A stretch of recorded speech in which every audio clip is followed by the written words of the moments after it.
हयाघाट में हमारी पार्टी की तरफ से एक आम सभा रखी गई थी और उस आम सभा में दलित गरीबों की काफ़ी भागीदारी थी। उसमें आपको 60% सिर्फ महिलाएं थी।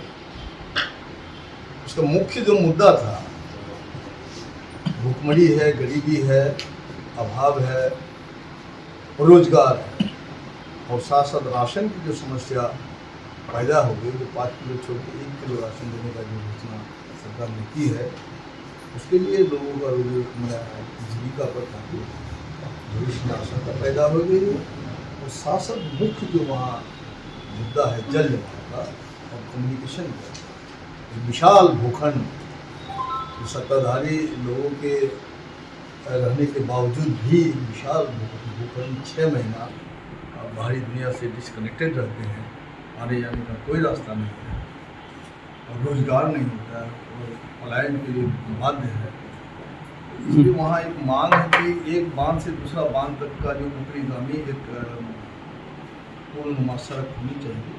इन्हीं मुद्दों को लेकर के हमारी पार्टी की तरफ से आम सभा रखी गई थी। उसमें मैं बिहार विधानसभा विभाग का हमारे सदस्य के नेता के रूप में और हमारे साथ हमारी पार्टी की सर्वोच्च संस्थान है धीरेन्द्र जी थे। अभी जो भारत बंद किया था सैनिकों द्वारा, सैनिक अभ्यर्थियों द्वारा, उसमें जो कई लोगों की गिरफ्तारी हुई, उस पर क्या कहेंगे? उसमें देखिए, जो अग्निपथ योजना है, इसको हम लोग देश विरोधी योजना, देश की सुरक्षा के साथ एक बड़ा खतरा पैदा करने की एक साजिश की के तहत दरअसल सैनिक व्यवस्था को भी, सैनिक भर्ती को भी ठेका प्रथा में देने की इनकी योजना है और बड़े बड़े कॉरपोरेट घराने के हाथ में आने वाला दिन में अलग अलग जो रेजिमेंट के रूप में हमारी सैनिक व्यवस्था थी उसको सौंपने की व्यवस्था, साथ साथ जो नौजवानों का जो भविष्य है उसके साथ बिल्कुल खिलवाड़ है। इस वजह से नौजवानों में काफ़ी आक्रोश है और इस आक्रोश के साथ जो गांव के किसान मजदूर हैं वो भी आक्रोश, पूरा देश हिल रहा है इसमें।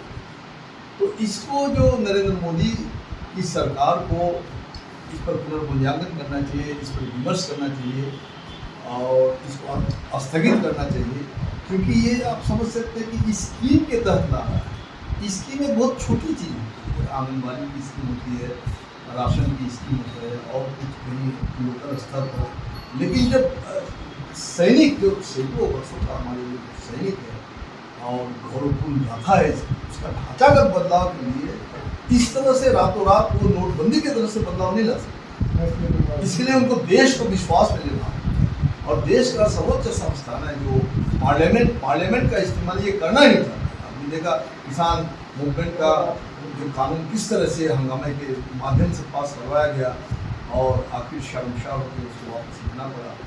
उसी तरह से इस जो आक्रोश है जनता नौजवानों का, उस आक्रोश को स्वागत करना चाहिए, सम्मानजनक रूप से देखना चाहिए। ये हमारा जरूरियत है, ज़्यादा संभवता है आलोचना होता रहेगा, लेकिन इसको दमन करने के लिए वो बहाना खोलता है कि प्रतिपक्ष के अलग अलग जगह में, जैसे हमारे आरवाई आयशा के नौजवान की जो भूमिका रही उसमें इल्जाम लगा रहा है कि भाजपा माले लोगों को उकसा रहा है, भड़का रहा है और कहीं कहीं आखिरी बात कर रहा है, लोग भड़का रहे हैं। हम बोलते हैं कि इतनी बड़ी ताकत है, आपके पास सत्ता है, आपसे बहक जाते हैं क्यों नौजवान? आप नौजवान को विश्वास में ले क्यों नहीं पाते और विश्वास में लेने के लिए आप डायलॉग क्यों नहीं करते? ये नरेंद्र मोदी जी इससे पहले की सरकार को आप मनमोहन सिंह की सरकार पर इल्जाम लगा रहे थे कि मोदी बाबा है और इतनी बड़ी बड़ी घटनाएं हो रही है, कभी हिजाब के नाम पर, कभी कभी नुपुर शर्मा के नाम पर और अभी जो अग्निपथ योजना के नाम पर, ये आप खामोशी आपका गुनाह का सबब है। आपको देश के सामने आना होगा, माफी मांगना होगा और अग्निपथ योजना को वापस लेना होगा। अभी भाजपा में और जदयू में जो टूटू में बड़ा इसलिए अग्निपथ योजना को इसको किसी देखिए, भाजपा जदयू में टूटू में नहीं है, भाजपा जदयू का वो बेमेल कर दिया। ये समाजवादी धारा के नीतीश कुमार जी हैं और भाजपा बिल्कुल एक दक्षिणपंथी वोट पंचपति वाली पार्टी है और सांप्रदायिक फांसीवादी वाली पार्टी है। इसलिए तू मैं नहीं हुआ। जो नीतीश कुमार भी सोचते हैं कि अग्निपथ योजना पर विमर्श होना चाहिए, पुनर्विचार होना चाहिए, और पूरी दुनिया में होता है, बड़े बड़े मैंने आपको बिल वापस आते हैं, पुनर्विचार होते हैं, जनता के लिए प्लेबिसाइट होते हैं, रेफरेंडम होते हैं, यहाँ क्यों नहीं होना चाहिए? और जमहूरियत तब तक मजबूत हुआ है, अब तो लगता है कि वो तानाशाही की तरफ जमहूरियत को ले जाना चाहता है। इसलिए वो तू मैं नहीं, वो बेमेल है और आने वाला दिन में वो टिकेगा नहीं। इसलिए हम लोग जो सोमवार को 27 तारीख को प्रतिपक्ष के सर्वसम्मत प्रस्ताव से कार्यव्यवस्था में प्रस्ताव देने जा रहे हैं, और हम हिंदुस्तान आवामी पार्टी जीतन राम मांझी जी भी है, वो भी हमारे समर्थन में, अलबत्ता वो सीनियर नहीं है, हस्ताक्षर नहीं है उनका, हमारे समर्थन में। और जेडीयू की बहुत से नेताओं से हमारा संपर्क है, उनकी भी खामोशी हमें समर्थन देती है। इसलिए गठबंधन ज़्यादा रखने वाली नहीं है, देश पूछने वाली सरकार है, उसको मुँह की खानी पड़ेगी। बाद में हुई हसन का देश है, अशफाकुल्ला खान का देश है, राम प्रसाद रसूल का देश है, कुर्बान होकर के लोगों ने देश को आज़ाद किया है। और इस आज़ादी और संपूर्णता देश का संविधान की हिफाजत के लिए दूसरी आज़ादी, दूसरी कुर्बानी जो तैयार हो रहा है।